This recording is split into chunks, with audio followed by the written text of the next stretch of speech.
ये मुझे बताएं कि ये जो ऐसा सिनेरियो होता है और कहा जाता है कि शौहर तो लगा ही देते हैं, मार ही देते हैं, और ऐसी कौन सी बात है, तुमसे मोहब्बत भी तो इतनी ज्यादा करते हैं। और हस्बैंड जो होते हैं ना, दीन कार्ड बहुत प्ले करते हैं। वो कहते हैं कि तुम कितनी नाशुक्री हो, मैंने तुम्हें घर दिया है, तुम बच्चे हैं, सब कुछ है। क्या हुआ अगर मुझे कभी गुस्सा आ जाता है? और ये बात वही बात है कि वो अपने एनवायरनमेंट में भी सुन रही है, तो उसको गैस लाइट किया जाता है इस बात पे कि तुम इतना सा भी बर्दाश्त नहीं कर सकती हो। ये देखिए, आप इवन अगर फेसबुक पे खोल के देखें, कोई इंस्टा पे देखें, तो ये आज के जो दिल के साफ होते हैं वो जबान के कड़वे होते हैं। ये आपने कहाँ से इक्वेशन निकाली है? नबी अकरम सल्लल्लाहु अलैहि वसल्लम से दिल का साफ कोई हो सकता है? उनकी जुबान मुबारक से तो कभी कोई कड़वी बात नहीं निकली, मीठी बातें निकली हैं। तो आपने ये ऐसा से सेट कर लिया है आपने स्टैंडर्ड कि वो जबान का कड़वा होता है। आपकी जुबान का हिसाब है। अगर हम सब्र और ये चीजें अपनी बेटियों को सिखाते हैं, तो यही सब्र मर्दों में भी होना चाहिए। उनको भी अल्लाह ताला इसके ऊपर, उन्होंने उनके सब्र की पूछ ली होगी कि आपके जो मुंह में आए आप कह दें, आप जिसके सामने जिस तरह चाहें आप ट्रीट कर दें, तो क्या आपने अकाउंटेबल नहीं होना? और मैं इसके लिंक्स कवन जी हमेशा जोड़ती हूँ तकवा के साथ।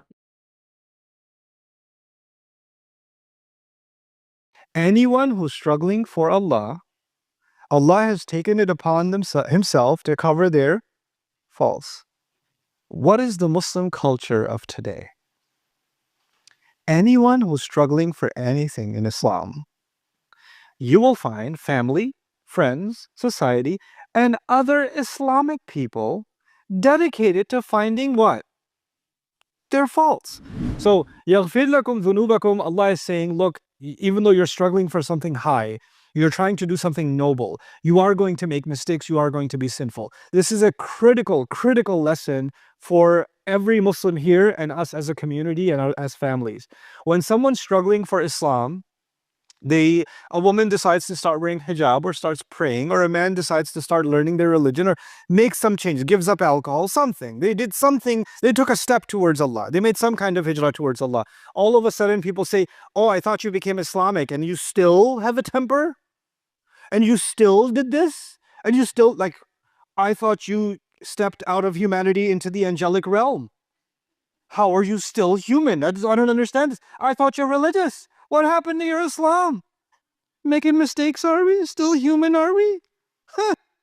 These Islamics, you know what that is? There's an expectation created that now that you're taking your religion seriously in some way, that all of a sudden you are the ultimate ambassador of Islam in all things, and you are not capable of any fault. You can't end up accidentally backbiting somebody. You can't end up missing a prayer. You can't end up, making a mistake here, there, slipping up here and there, having a fault. You can't do that. You know you can't, because you're supposed to be the Islamic one. In other words, you can't have dhunub. You can't have dhunub. The Sahaba, about whom Allah says Allah is happy with them and they are happy with Allah. Allah is content with them and they are content with Allah. And Allah is talking to them and saying, you need to save yourself from hell. And if you do this, if you struggle for this cause and keep renewing your commitment to the struggle and keep renewing your faith, even though Sahabi needs to keep renewing their faith. Nobody came into the faith and all of a sudden their faith is constant. So for you to think some girl started wearing the hijab and now her faith is constant because she's wearing the hijab, so Islam is as permanent as the cotton on her head, then you have a psychotic disorder and you're violating a wisdom of the Quran. You should be ashamed of yourself. This is not an expectation we put on anybody. يَغْفِرْ لَكُمْ ذُنُوبَكُمْ. Allah will continue to forgive your sin. He didn't even say them. He said dhunub. You have many faults. You have many faults and they'll continue. And I'm not endorsing haram behavior, but did you know Sahaba, even at the time of Umar, some of them had a drinking problem?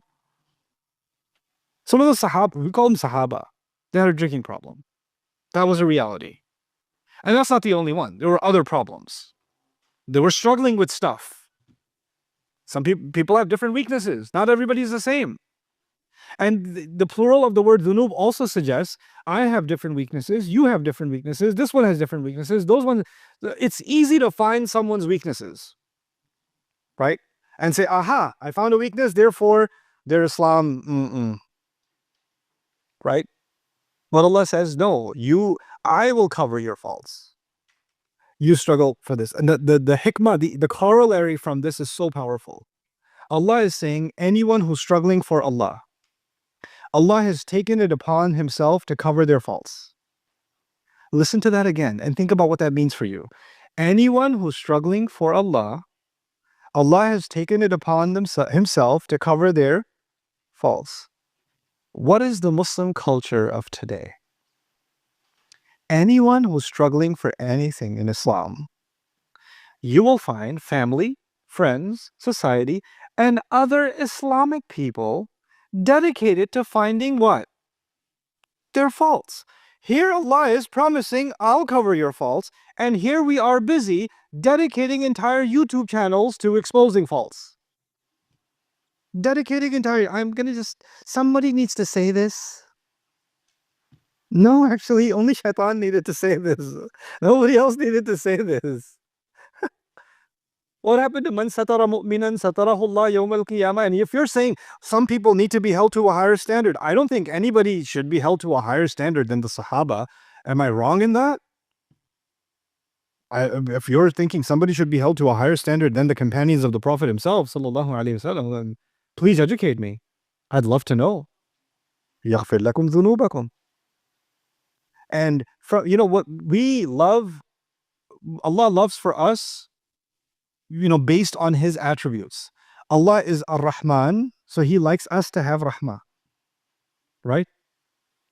And Allah is Al-Ghafur, so He likes us to what?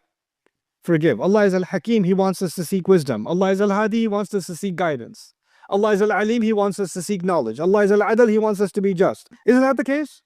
If Allah is Ghafur, the coverer of faults, Allah is Ghafur, what does He want us to be? A personality quality that we should have.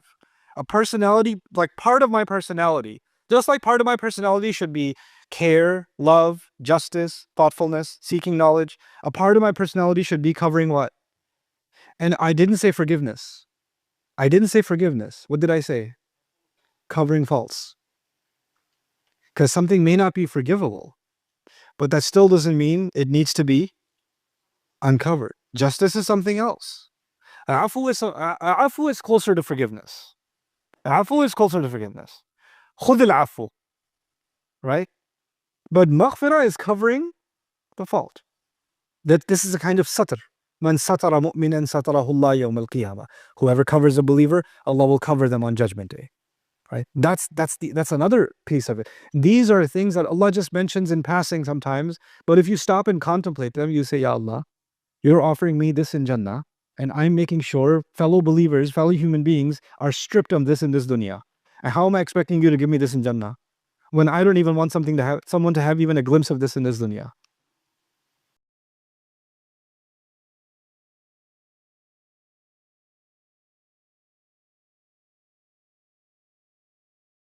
Being religious doesn't mean you're perfect. Being close to Allah doesn't mean you're perfect. No one's perfect. We have to I feel like I have to just keep repeating this because it's one of the most toxic myths that we have, is this idea that we're perfect or we're supposed to be perfect.